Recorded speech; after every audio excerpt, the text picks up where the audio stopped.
Merci. Merci. Je vous remercie chaleureusement, ainsi que le comité d'organisation, pour l'effort consenti afin de, je peux dire, dès à présent, le succès de ce colloque international, rien que par le thème fédérateur de cette manifestation. Je tiens également à remercier donc l'administration au nom de la présidente et les services concernés, ainsi que M. le doyen et les services qui relèvent du décanat pour l'effort logistique et financier qui ont fait en sorte qu'on est là. D'accord. Bien.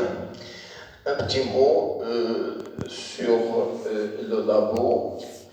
Le labo, il est dans sa 7e année, je peux dire l'année prochaine, la 8e année. C'était dans un premier temps l'AREAP, Laboratoire de recherche en économie et action publique.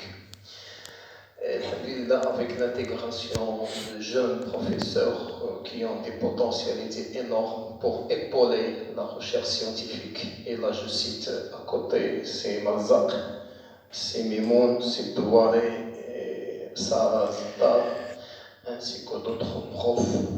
Donc, alhamdoulilah, on peut dire qu'il y a donc un espoir dans cette université. On commence à voir cet espoir à travers, bien sûr, ce que fait aujourd'hui donc ces profs, soit pour les matières enseignées, soit pour les formations mises en place. Ils n'ont pas tardé à donner beaucoup de choses à cette faculté. Donc c'est une fierté pour la REGMA.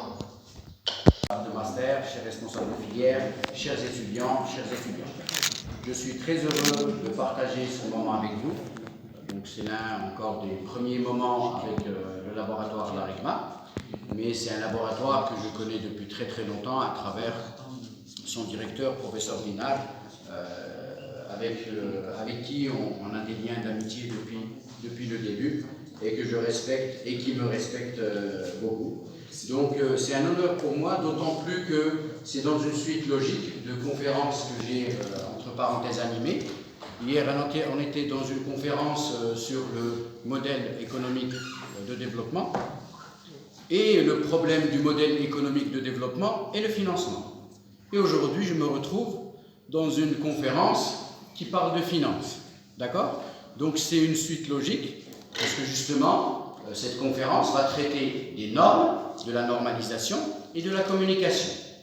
Donc dans n'importe quel domaine, n'importe quel traitement, quand on arrive à la normalisation, et qu'on arrive à une bonne communication, on arrive à la réussite de n'importe quel projet.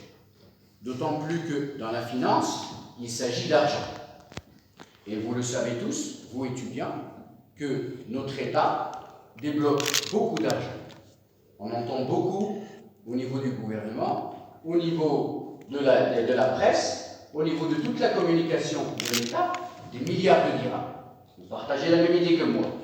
Est-ce que vous les sentez arriver chez vous les milliards de dirhams dans vos poches?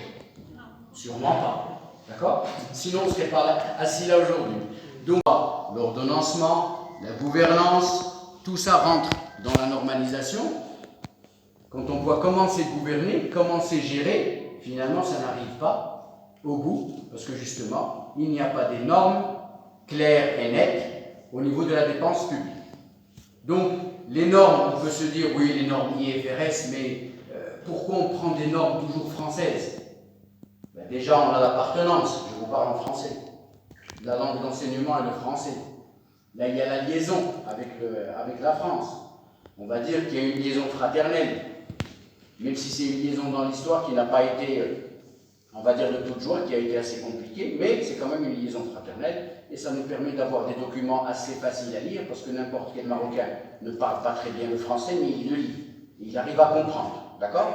Donc les normes IFRS, c'est des normes qui sont françaises, mais qui sont facilement applicables au Maroc.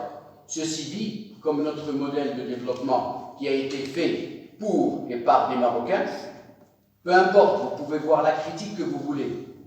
Pour moi, le modèle de développement marocain actuel est le premier modèle de développement élaboré par des Marocains du monde et des Marocains marocains, c'est-à-dire toutes les composantes de notre société. Je suis sûr que dans cet amphi, chacun de vous a quelqu'un dans la famille qui n'est pas au Maroc. Si on fait des statistiques, je vais trouver à peu près au-delà de 90%. Donc les Marocains du monde font partie de notre vie. C'est pour ça que le modèle de développement, on peut critiquer pourquoi on a amené des gens d'étrangers, mais ils font partie de notre vie. D'ailleurs, ils ont même fait partie de notre vaccination. Vous savez l'histoire de AstraZeneca, on l'a eu grâce à un Marocain que personne ne connaissait, d'accord? Qui est devenu célèbre grâce à un virus, d'accord? Donc, Monsieur Douaé et Monsieur Marza, c'est un honneur, mais particulièrement agréable de procéder aujourd'hui à l'ouverture de ce colloque international sur la thématique suivante, les normes FRS et les défis dans les pays émergents. Je tiens en premier lieu à vous exprimer mes plus vifs remerciements d'avoir accepté d'assister à notre invitation, de répondre à notre invitation et aussi de contribuer à l'évaluation et à la participation dans le cadre de cette journée internationale sur un thème qui est aussi très important pour notre université. Je tiens aussi au nom de mes chers collègues français, M. Patrice Sassi, M. Dominique Differ et M. Ayman El-Badi et M. Abdallah, pour vous passer leurs salutations et leurs remerciements pour des raisons, bien sûr, que vous connaissez tous, le Covid-19, qu'ils n'ont pas pu assister avec nous, mais ils m'ont convié, enfin, leur allocution, donc je vais vous les présenter tout à l'heure. Donc, l'organisation de ce colloque découle de notre volonté d'engager dans le cadre, bien sûr, de notre établissement qui est la faculté des sciences économiques et de gestion, des travaux et des pratiques pour améliorer la recherche dans notre établissement et pour donner de nos expériences, de nos connaissances à nos chers étudiants dans le domaine qui est aussi important que le nôtre, qui est la comptabilité internationale.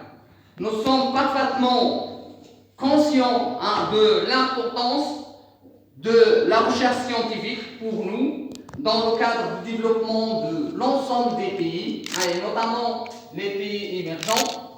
Donc notre système universitaire a besoin d'être amélioré et il ne peut pas être amélioré s'il n'y a pas une recherche scientifique qui est bien sûr développée. Donc dans ce cadre, pour ne pas être long, notre institution elle va faire beaucoup de travaux, d'événements. Ça a été débuté avec 3 événements qu'on a fait au début de cette année et celui-là c'est le 4e, donc il y en aura d'autres. Et par cette occasion, je vais remercier également tous mes chers collègues et je lance de s'inscrire dans le cadre de cette globalisation comptable parce qu'on sait que une grande partie des sociétés marocaines ce sont des filiales ou sont des joint ventures d'entreprises étrangères. Donc, cette adoption de ces normes, c'est une obligation pour nous. Alors, le problème qui existe jusqu'à présent, c'est que on n'a pas pu adopter ces normes dans leur totalité et pour l'ensemble de ces entreprises cotées. Le problème qu'on rencontre les professionnels, pourquoi? Ils vous disent qu'il y a un problème d'application. Donc c'est à nous, les Marocains et les chercheurs marocains, de trouver les méthodes avec lesquelles on va adapter les exigences formées par ces normes aux migrations globales sur la revue de littérature concernant la thématique. Ils voulaient assister, mais bon, ils ont préparé leur mot par a commencé à partir de 2002, suite aux crises financières qu'on avait rencontrées en 2002. Et l'origine de cette crise, c'était un problème de communication. Comme l'avait dit M. le doyen, c'était un problème de communication, notamment de communication financière. Pour, essayer d'être bref là-dessus, c'est que ce qu'elle présente aujourd'hui dans les marchés financiers comme information comptable et extra-comptable ou présentée par les sociétés, elle comporte beaucoup de manipulations. On sait les manipulations, surtout pour des raisons fiscales. Donc c'est la bête noire des multinationales, c'est la fiscalité.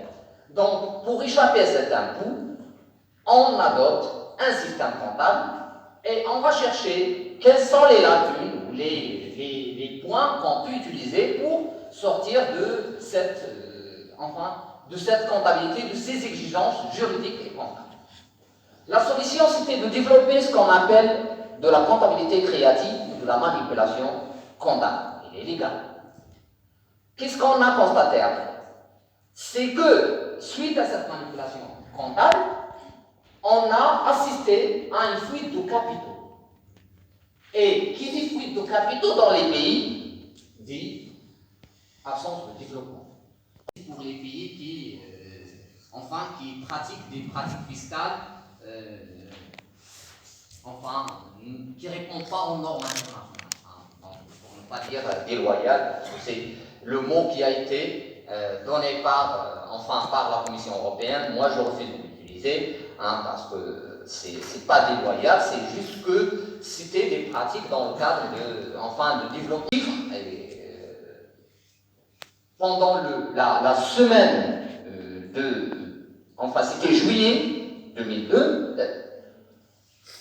juste une semaine, on avait perdu sur le marché financier 47 milliards de dollars, qui est dû à une manipulation comptable, à une information entre parenthèses qui est erronée. Donc, depuis 2002, on cherche à adopter un nouveau système comptable. Qui répond à quoi? Un nouveau système comptable qui ne va pas répondre aux besoins des États en termes de fiscalité. Non. Un système comptable qui va répondre aux besoins financiers et économiques de l'ensemble de ces pays. Donc, la majeure, composante de ce système, c'est permettre de faire ou de développer des marchés financiers, notamment dans les pays immigrés. Donc, on a assisté à une réforme. Cette réforme a été, en quelque sorte, imposée par l'OCDE à plusieurs pays. Peut-être qu'on ne va pas les revoir. Bon, j'attends qu'on les revoie un jour, mais on n'a pas encore un Madame Smith, on n'a pas encore un Ricardo, et je crois qu'on ne les aura plus. Comme il le dit, M. Bina, c'est des gens que la nature nous a amenés et malheureusement, ils ne vont pas se répéter, ils ne vont pas avoir l'occasion. Donc, comme M. Lénard et la société, l'importance de cette manif, l'importance, bien sûr, qui s'inscrit parfaitement dans l'émergence et dans les pistes qu'on cherche à développer au niveau de ce nouveau modèle de développement économique et social. Et là, après parler de l'importance de la recherche pour les jeunes, et vous a donné des conseils, il faut les en prendre, parce qu'il y a beaucoup de négatifs, il faut voir le positif pour pouvoir continuer. Donc si vous voyez que le négatif, vous n'allez pas pouvoir continuer. Donc merci une autre fois. Merci les partenaires, parce que alors, qui ont insisté et qui nous ont donné tout ce qui est logistique, notamment les chers collègues de la faculté du droit, parce que maintenant Ils nous ont séparés malheureusement, mais on n'est pas séparés. Ils nous ont séparés qu'avec un mur, mais en tant que personne, on y reste. Hein, on est toujours la même équipe, on est toujours les mêmes, le même corps professoral et administratif. Donc, malgré cette séparation.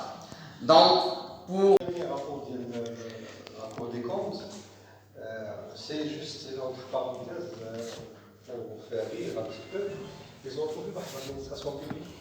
Ils ont un notebook des clés USB avec les finances publiques, la question des développements, la question des marchés. Un grand problème.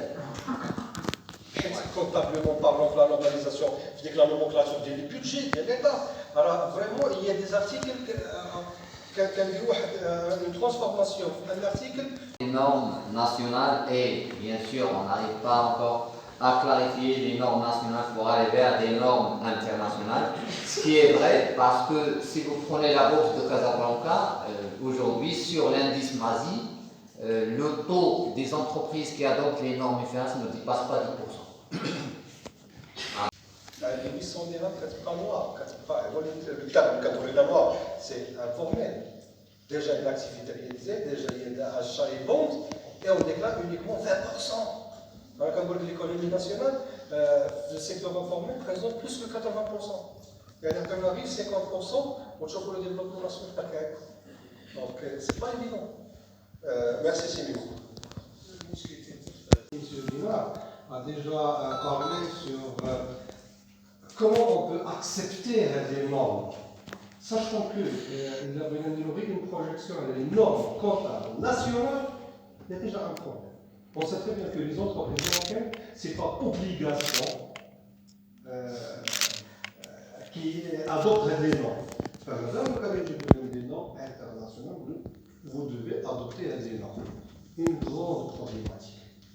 En plus, J'ai déjà trouvé 800 dirhams pour clé USB, on sait très bien que le marché, mais une clé USB, ça coûte pas 80 dirhams. 800, 50 dirhams. À 800 dirhams. Le moment où il y a la cause pourquoi ce prix, le directeur de l'administration publique a répondu que les clés USB est incapable.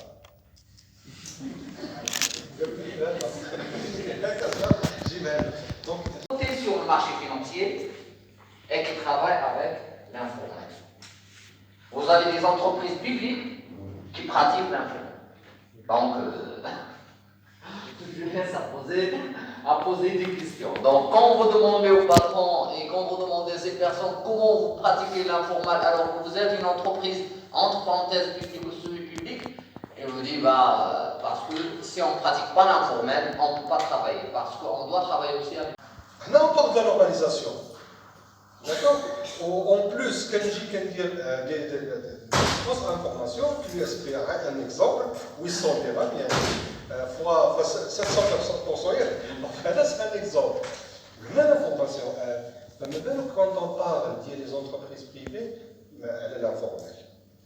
Les entreprises privées, alors, le moment où on dit, par exemple, ils collectent en espèces, La règlement aujourd'hui. Donc, on a fait beaucoup de choses modestement en matière de manifestations scientifiques. Et on voit bien sûr à côté presque 60 doctorants. Certains sont déjà des professeurs d'université et d'autres sont dans des phases de soutenance, bien sûr. Et bien sûr, là, on ne va pas s'arrêter. Bien sûr, on va donner l'occasion à ces jeunes professeurs de continuer, bien sûr, la gestion de ce labo. Je suis contre le fait de garder la chaise pour toujours. Non, ce n'est pas correct. Il faut donner des occasions aux jeunes, bien sûr, pour, bien sûr, aller plus loin dans la recherche scientifique. la logistique مثلا بحال l'informel fausse la concurrence. Lorsque la concurrence est faussée, alors كتعود l'esprit déloyal qui va jouer. Alors même كنكون انا correct بحال دابا في لا كلاس كيكون واحد بريباري ليكزام وجاي ليكزام بريباري كيشوف الناس كينقلوا ويقول لي كاش انايا انا خصني نقل ياك كتبقاش لا كونكورونس كتبقى في اللوجيستيك عفوا الاخوان في اللوجيستيك اما في الترونسبور سي ان دومين اللي لانفورماتيك يعني كيقولوا فيه حاله Donc merci Monsieur Touari. Donc voilà, on aura l'occasion. Pour les chers collègues, vraiment ils voulaient passer leur, enfin c'était parce que l'événement ça a été prévu pour des raisons, enfin en espérant que les choses commencent à s'ouvrir, mais la France n'a pas encore ouvert ses frontières, donc ils ont trouvé des difficultés pour venir. Mais sinon, c'était très intéressant et comme il avait déjà signalé dans leurs mots, donc ils regrettent, mais ça va être plus pour une autre fois, Inch'Allah. L'année prochaine, ils vont venir et surtout que ce sont déjà des experts parce que un, il a passé 7 ans chez PwC et l'autre, il était chez Cooper pendant, Ayman, il était en Luxembourg, donc en plein de paradis fiscal. Pendant 5 ans, hein, donc vraiment il y a du recul et on peut en gagner, Inch'Allah, la prochaine fois. Partager les communications. Oui.